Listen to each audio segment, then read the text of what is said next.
What's up, guys? Welcome to the very first episode of JunkyRacing. We're here at the garage. It's a beautiful Saturday morning. It's about 70 degrees outside here in Charlotte. Got a bunch of new stuff in with us today, and of course a Dunkin' coffee, because I wouldn't be here without that. But I know most of you watching may or may not have really seen anything about the car before, so we were going to get right into that. I was going to give a quick little walkthrough and rundown of kind of what we got going on, and then I think we're going to get into, I'm not sure what we're going to get into quite yet today. Right now, let's take a quick little walk around the car, give you guys kind of a brief rundown of what's going on, and we'll go from there. Alright, so we're going to start from the back of the car, the most boring part. We haven't done a whole lot back here. We're working on getting this fuel cell mounted. Obviously it's a little wonky with the trunk cut out.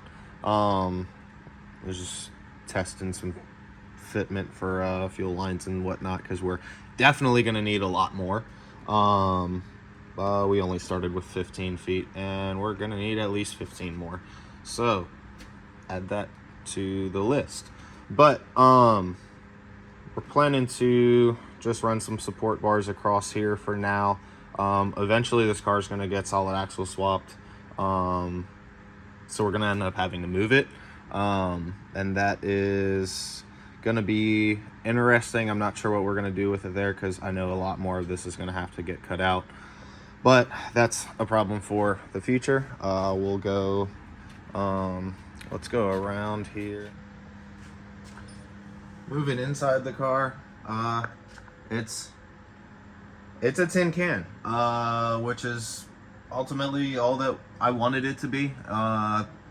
We're going no prep racing against a bunch of pro mods, and wanted to get as light as we possibly could, and go mildly safe with it. Obviously didn't go all out on a cage, but we did.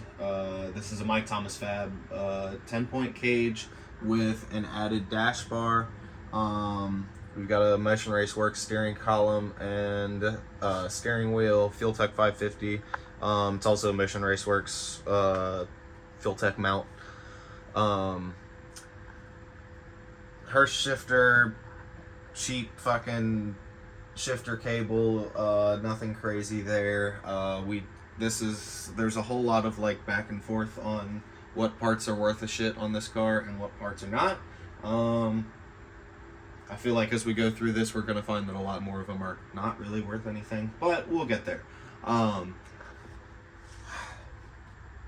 House Fab Kirky seat mounts, Kirky seat, and FuelTech 6-point harness. We don't really have it mounted up yet. It's just kind of mocked up. We were trying to figure out kind of roughly where the straps were going to be for size. But yeah, and this cage is only like half painted right now. I sprayed what I could, and as you can kind of see, it got paint like everywhere. So we ran out of paint and cut it off from there. And I haven't gone back to finishing it, but yeah. So we will move back to the outside and go from there. These doors don't shut all that awesome now that I don't really know why. Ever since we took them off a couple of times for the cage, you gotta really slam it, which is unfortunate. We are running some Jegs SSRs, 15x10s. That's why we have been having to grind the knuckles down, trying to get those fit up. And nothing special up front. Stock brakes in the front. JMS 17-inch wheels, 17x4.5s. We need some new tires up front. They're pretty old from way back before we started. I guess back when we were racing, which has been almost two years now. So. But let's move around to what everybody wants to see.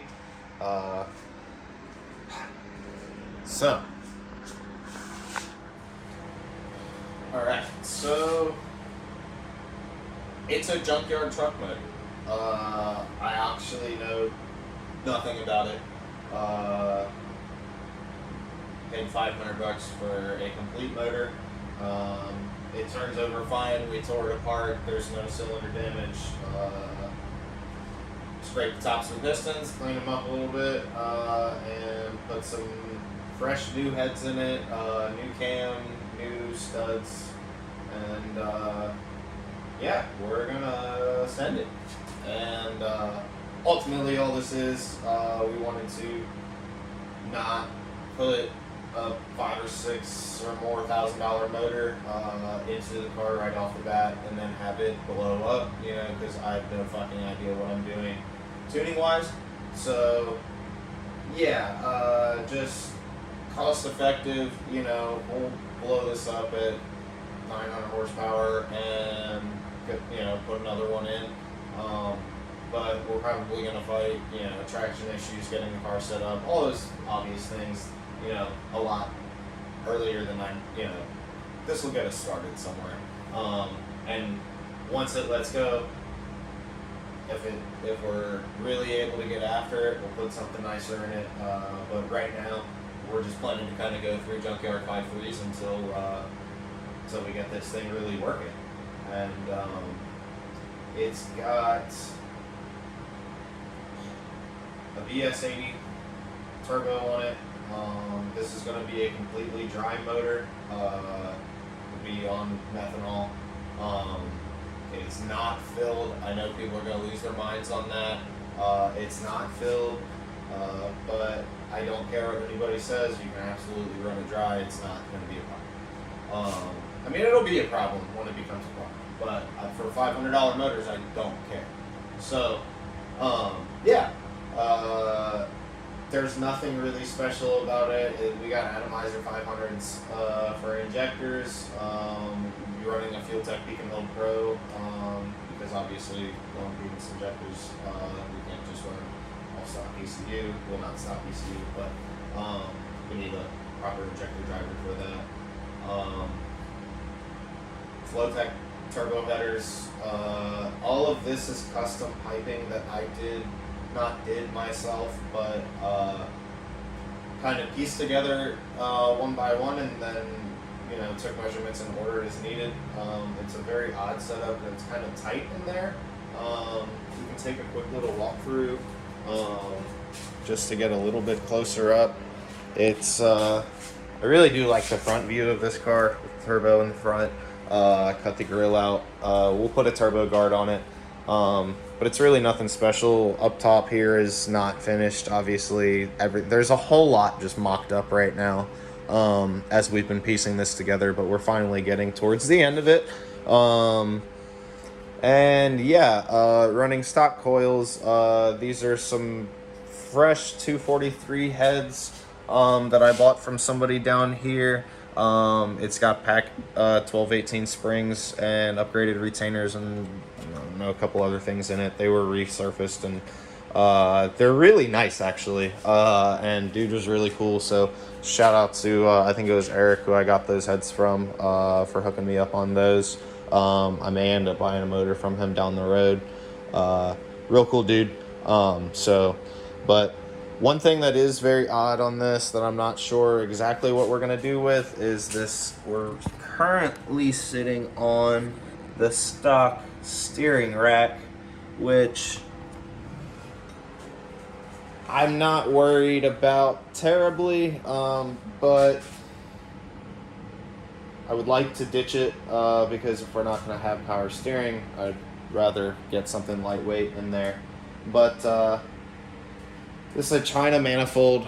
We literally got it off Amazon for $400 or something like that with the throttle body and rails and everything. Same thing with the coils. Not the coils, but the plug wires. We've got like 4 step Coulter NGK plugs in it. So it's a really simple setup. Nothing crazy. Right now it's obviously in a weird state. Everybody's gonna lose their mind and be like, oh, a Coyote's gonna make so much more power, and I'm like, yeah, well, we hurt the Coyote that was in this at 600 horsepower, if that. And to get racing again, this was the way to go. And we can get racing again and make plenty of power for way less money. The aftermarket ECUs are so much easier with the LS stuff. Support is so much more there with the LS stuff. It made all the sense for the type of racing that we're going to be doing. So unfortunately, I'm not a Coyote hater or anything like that. If I was going to stay as a street car, this definitely would have stayed Coyote. I would have just bought another stock Coyote and put it back in it. But when I can get stock 5.3s for $500, and Coyotes, we all know, are not anywhere close to that. I'll run through a couple of these as we figure this car out, put something nice in it for half the cost of what a built Coyote was going to cost me, because I was $10,000 into, or probably more than that, into a sleeve Coyote build, and sold it, and now we almost have a finished car, which is pretty cool. So yeah, but today I think we're going to get after. We have some pretty cool new parts that I'm excited to show people. Let's run over here. So shout out to Eric Haynes at Aired Out Racing for this super nice fuse panel. I'm not sure where we're going to put this yet. This thing's really nice, super affordable. This and these, they come with fuses. It also comes with instructions, which is extremely important. For this wiring stuff, nothing comes with quality instructions, and so that was another thing that was a huge plus when I received this. Was like, wow, there's valuable instructions here. Also came with 6 switches. Should be all that we need. Same thing, super nicely done. All this, switches, fuses, instructions, all that stuff, $200. I mean, you really can't beat it, and it's really nice quality, made in South Carolina. Found dude on eBay, and I'm honestly just super stoked about it. So get with dude for all your electrical stuff, because these are super nice and super affordable. We also have a starter, finally. So now that we've got a starter, all we're missing is an oil pan, pickup, yada yada yada. But we have one eventually coming. It's been on back order for God knows how long. We got one for like way less than we were supposed to off Jegs, and it's just been off back order for a really long time, but it was worth waiting for how cheap we got it. So yeah. Alright, so fun stuff is I found out that I have no starter bolts. They didn't come with the new one, which I knew they weren't going to come with the new one. I haven't really looked at this motor enough to see what a lot of the bolts were like screwed back into it. These ones were not. So sweet. Now we'll need to get some starter bolts, so I guess we're not doing that today. So we're gonna go back to the back and pop the wheels off and continue grinding on the knuckles, I guess. Actually, scratch that, I lied. We're gonna mount our dipstick. Okay guys, so today is not our day because we have to lower the trans to get this bolt off so that we can mount our dipstick. So I am not lowering the trans today. I don't feel like it. It is only like 5 bolts so that I could get it down enough, but I don't feel like getting back underneath here again. So we're gonna push that off for another day, and I guess we're just destined to work on brakes today. Life really wants us to get these knuckles cleared, so we are gonna set up for that and get to grinding.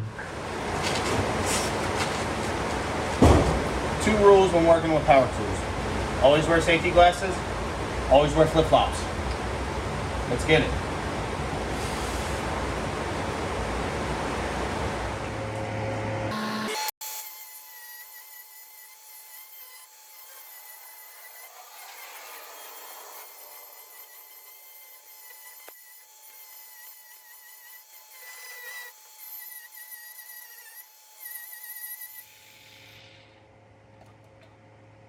Let's try again, maybe, hopefully.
Alright guys, so as you can see, it's right there. It is so absurdly close, but we're still not quite there yet. We also have a fun project that we're not sure what we're gonna do with. We have a tap broken off in our knuckle. So that's one that we've just been continually pushing off until later day. But yeah, very fun stuff going on here. It's so close. The wheel spins, but it drags. So that's we're almost there. There's no more shake in the spacers, so we're as tight as we need to be. We just need, just a tiny little bit more. So yeah, more grinding to come, but we're gonna take a little break for right now, because I need some coffee.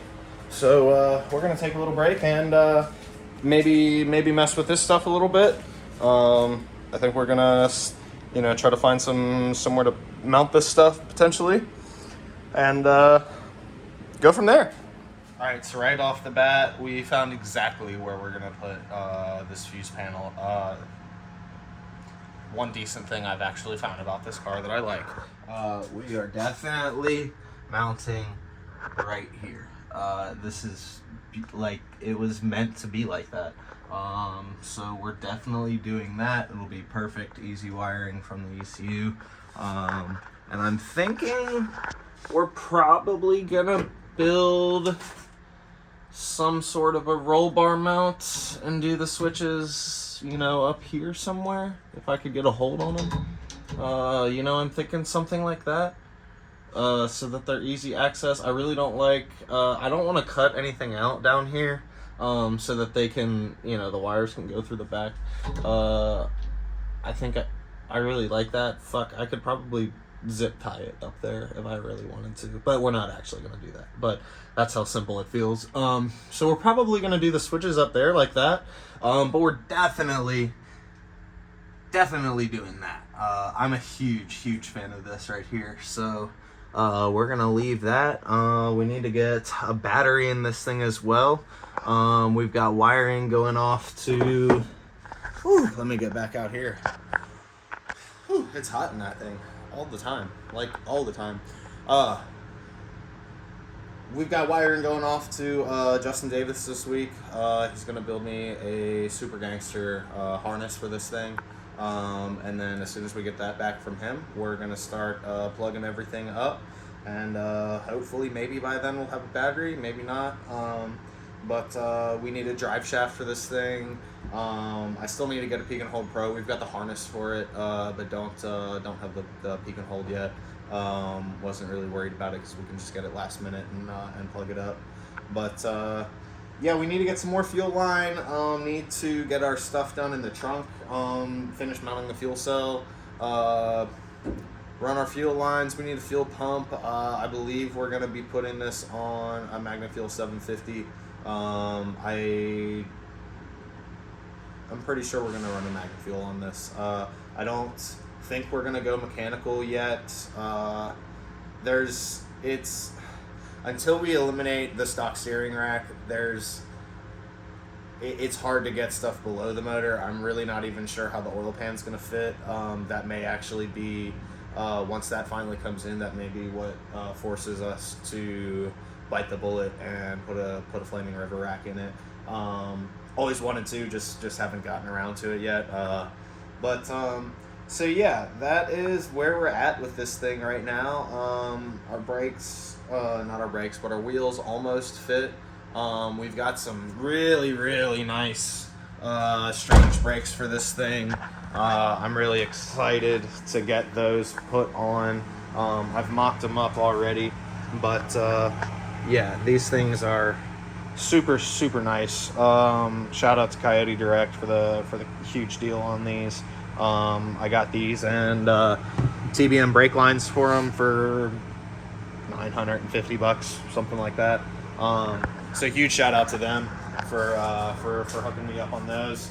And yeah, but I think we're gonna get back into the grinder, so we're gonna jump down there and hopefully try to get some proper clearance on these wheels.